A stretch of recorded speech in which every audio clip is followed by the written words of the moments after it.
4 सितंबर से। और ये डॉक्यूमेंट वेरिफिकेशन हमारा 11th 12th और 9th 10th और इसका होगा, और इसी में दिव्यांगजनों का भी हम लोग मेडिकल कराएंगे, क्योंकि इसके बिना हम परीक्षा फल नहीं दे सकते हैं।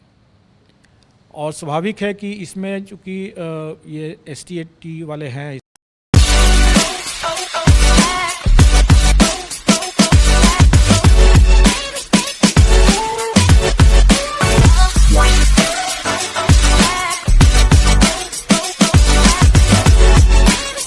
वहाँ उनको जा कर के इसको करवाना होगा, ताकि हम समय पर रहते हुए, मतलब मेरा मानना है कि 15 सितंबर तक अगर सब कुछ अपनी योजना के हिसाब से चलेगा अगर, तो 15 सितंबर तक इन लोगों का मैं परीक्षा फल देने की स्थिति में रहूँगा। और जाने विषय के जो अभ्यर्थी हैं, अगर वो डिस्क्वालीफाई नहीं होते, मतलब अयोग्य नहीं हो जाते हैं, तो उनकी नियुक्ति उनका पक्का है, क्योंकि वैकेंसी है ज़्यादा और अभ्यर्थी कम है उसमें। बीएड वालों को एक मौका है अभी अपनी जो भी लीगल रिकॉर्ड्स लेने करने का, या राज्य सरकार या इंस्टीट्यूट इसमें, इसलिए सबके सब मैं समझता हूँ कि इसमें बिहार के ही निवासी होना चाहिए। और इसमें हम लोग उनको अपने गृह जिला में ही ये डॉक्यूमेंट वेरिफिकेशन की व्यवस्था करेंगे, ताकि उनको ज़्यादा इधर उधर भटकना न पड़े। लेकिन एक सीमित समय देंगे हम उन्हें, और उसी सीमित समय के अंदर में उनको डॉक्यूमेंट वेरीफाई कराना है और अपना जो मेडिकल कराना है जो दिव्यांगजन है।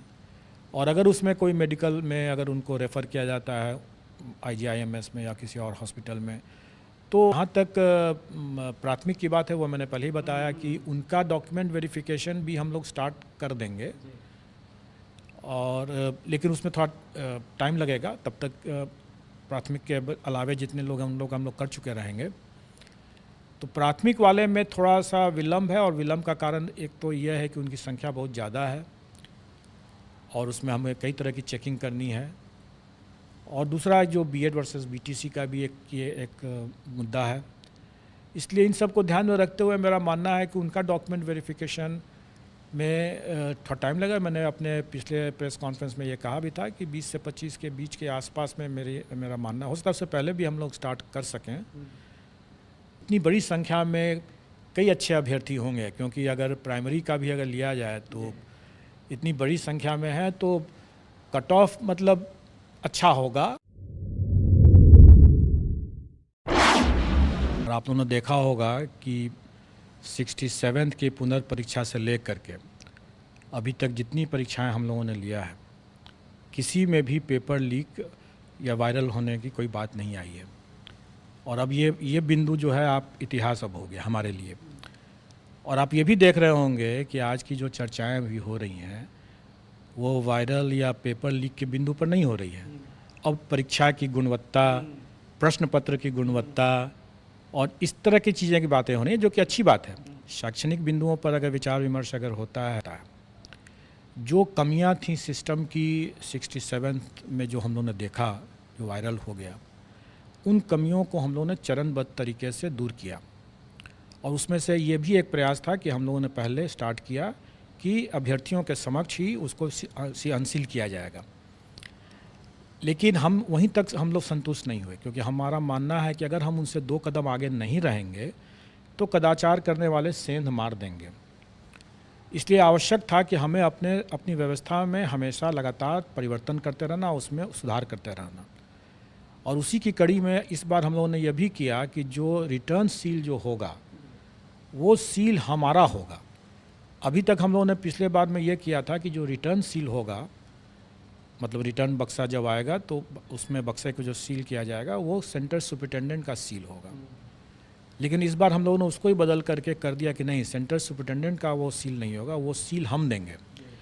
और फिर वो हम सीमित संख्या में देंगे, ताकि सेंटर सुपरिटेंडेंट उसको लगा दे और फिर तब हमारे पास है, ताकि वो सेंटर सुपरिटेंडेंट के स्तर से या मतलब सेंटर के स्तर से कोई उस सील के साथ परिवर्तन कर दे, अभ्यर्थियों के समक्ष सील करने के बाद, अभ्यर्थियों के जाने के बाद उसको फिर से खोल करके फिर से सील कर दे, इस संभावना से इनकार नहीं किया जा सकता था। और इसी को देखते हुए ऐसा किया गया कि अब हमारा सीमित संख्या में सील जाएगा और उसी को लगा करके उनको वापस भेजना है। इसलिए अब इसकी भी गुंजाइश नहीं रह गई कि सील तोड़ करके फिर से सील करना संभव अब नहीं है।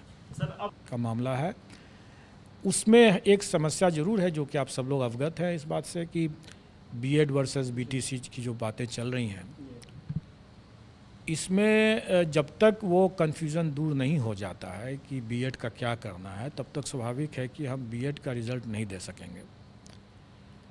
लेकिन जो कॉमन मेरिट लिस्ट में जो डिप्लोमाधारी जो आ जाएंगे उनका तो निश्चित रूप से हम रिज़ल्ट निकाल देंगे। बीएड वालों को एक मौका है अभी अपनी जो भी लीगल रिकोर्स लेने करने का, या राज्य सरकार या एनसीटी अगर कोई अपने गाइडलाइंस अगर संशोधित करती है को उनके पक्ष में निर्णय देती है।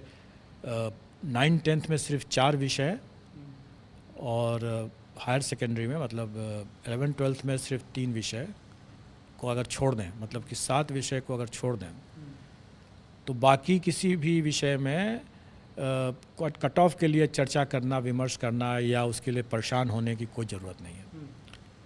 कोई ज़रूरत इसलिए नहीं है कि उसमें मैंने अपने ट्वीट के माध्यम से भी लोगों को एक तरह संकेत देने का कोशिश किया है, लोग उसका सही से नहीं समझ सके, तो फिर मैंने आज हिंदी में भी उसको स्पष्ट कर दिया है कि जो लोग इन 7 विषयों को छोड़ करके अन्य विषय के जो अभ्यर्थी हैं, अगर वो डिस्क्वालीफाई नहीं होते, मतलब अयोग्य नहीं हो जाते हैं, तो उनकी नियुक्ति उनका पक्का है, क्योंकि वैकेंसी है ज़्यादा और अभ्यर्थी कम है उसमें। लेकिन यही स्थिति बाकी में नहीं है। अब जहाँ तक बाकी जो 7 विषय बचते हैं इसमें, उसमें प्रतियोगिता तो रहेगी ही, और वो गेस करना मेरे लिए सही नहीं होगा वो बताना, क्योंकि मेरा मानना है कि सभी अभ्यर्थी अच्छे हैं और काफ़ी मेहनत करके आए हैं, तो स्वाभाविक है कि कट ऑफ भी अच्छा ही रहेगा। फिर अगर प्रश्न पत्र कहीं पर अगर कठिन आ भी गया अगर, तो भी इतनी बड़ी संख्या में कई अच्छे अभ्यर्थी होंगे, क्योंकि अगर प्राइमरी का भी अगर लिया जाए तो इतनी बड़ी संख्या में है, तो कट ऑफ मतलब अच्छा होगा। कितना होगा, ज़्यादा होगा, कम होगा, ये मैं नहीं बता सकता हूँ। ये तो मैंने कानूनी बात बता दिया कि हमें वापस करने का कोई प्रश्न नहीं उठता। लेकिन मेरा दूसरा पॉइंट ये है कि किसी ने वापस के लिए पैसे की मांग भी तो नहीं किया, किसी ने पैसे वापस नहीं मांगा। और ये कहना कि हमें यह राशि वापस करने की ज़रूरत है, तो मैं तो ये कहूँगा कि अगर आप वापस मांग लेते, सरकार के लिए जितना पैसा सरकार इसमें लेती है फीस परीक्षा में, किसको क्या लगता है कि क्या उतने ही में इसका काम हो जाता है? बिल्कुल नहीं होता है। ये सारी की सारी राशि जो है राज्य सरकार के खाते में जाती है, और राज्य सरकार इससे कहीं ज़्यादा 2 गुना 3 गुना खर्च करती है इस परीक्षा को आयोजित करने के लिए। और राज्य सरकार के लिए अगर मान लीजिए कि अगर 1 लाख कैंडिडेट अगर बोलें कि हमको पैसे वापस कर दें, कर दिया जाएगा। सरकार के लिए कोई बहुत बड़ा रकम नहीं है, लेकिन अभ्यर्थियों के लिए कोई भी ये समझना होगा कि ये मांग करते हैं वो, तो क्या वो अपना रेस से बाहर होने के लिए तैयार थे? क्या वैसे बीएड अभ्यर्थी जो इस बात की मांग करते हैं, मीडिया पर मांग जरूर किए हैं, किसी ने ऐसे मांगा नहीं है पैसा, लेकिन अगर आप वो खुद भी सोचें, और मैं समझता हूँ कि उन्होंने खुद सोच ही लिया था और इसीलिए उन्होंने लिखित में मांग नहीं किया था कि अगर हम इस रेस से बाहर हो जाते हैं तो उनका सभी रास्ता बंद हो जाता है। फिर ऐसे तो रेस में है तो शायद कुछ संभावनाएं हैं। तो मैं समझता हूँ कि ये सिर्फ मीडिया के लिए उन लोगों ने ऐसी बातें किया और तरह तरह की अटकलबाजी करते रहते हैं, ये बहुत गलत है। और ऐसे चीज़ों को मैं आपको बता दूं कि ऐसे एक अभ्यर्थी के मामले में हम लोगों ने उससे कहा भी, हम लोगों ने देखा उसके इस तरह की मांग मीडिया पर आई, सरासर बीपीएससी को बदनाम करने की इस तरह की गलत सलत बात बोले, हम लोगों ने उसको नोटिस कर दिया, और नोटिस में उसने रोते हुए उसने लिखित माफ़ीनामा दिया है। तो मैं सब लोगों से ये बात कहना चाहूँगा कि एक आप ऐसी कोई बातें न करें जो बाद में जा कर के आपको नुकसान पहुंच जाए। मैंने पहले भी और हमारे आयोग ने भी इस बात को प्रकाशित किया हुआ है कि कोई अमर्यादित बातें कहते हैं, आप अभ्यर्थी हैं इसलिए कि आप राज्यकर्मी बनना चाहते हैं, और राज्यकर्मी की गरिमाओं और मर्यादाओं का अगर आप उल्लंघन करते हैं तो हम ऐसे अभ्यर्थियों की अनुशंसा कतई नहीं करेंगे। और आजकल आप लोगों ने देख ही लिया कि फेशियल रिकॉग्निशन का ज़माना है। फेशियल रिकॉग्निशन से हम लोगों ने कई लोगों को चिन्हित किया है।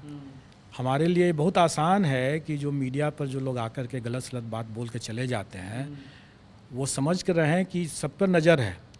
और हमारे सिस्टम के हिसाब से, जैसे मैंने बताया कि एक अभ्यर्थी को हम लोग नोटिस भी दिया और उसने माफ़ी भी मांगा है, हम सबको कर सकते हैं, सबको कर सकते हैं। जिनकी जो भी मेरिट लिस्ट में अगर आ जाते हैं, अगर हम उन पर पकड़ करके हम उनको उनके उस कारण परीक्षा करके उनको लिस्ट से बाहर कर सकते हैं।